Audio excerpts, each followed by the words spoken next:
સરકાર કહે છે કે આગામી 60 દિવસ માટે પૂરતો સ્ટોક, અફવાઓ પર વિશ્વાસ ન કરો. ગુજરાત વિધાનસભામાં બહુમતી સાથે અસાધારણ સુધારા વિધેયક પસાર.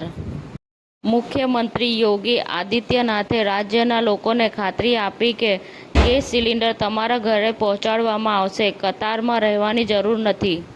મનોરંજનનો ધમાકેદાર ડોઝ. 1 એપ્રિલ 2026થી જોજો એપ પર સ્ટ્રીમ થશે એક્શન ડ્રામા ફિલ્મ પાગલપંતી. થરાદમાં રામનવમીની ભવ્ય શોભાયાત્રા.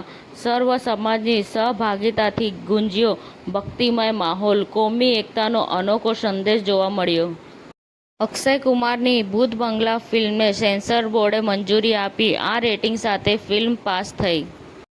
ઈરાન હુમલાથી અમેરિકાને નોંધપાત્ર નુકસાન થયું છે. મધ્ય પૂર્વમાં 13 યુએસ લશ્કરી બેઝ સંપૂર્ણપણે નાશ પામ્યા છે.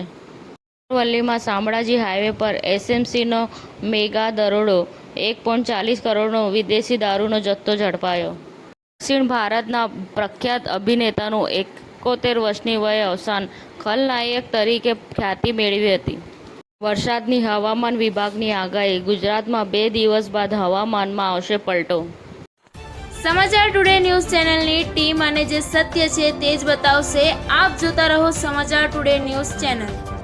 ગુજરાતની ધરતીનું ગુજરાતીઓ માટે જ, એટલે કે સમાચાર ટુડે ન્યૂઝ.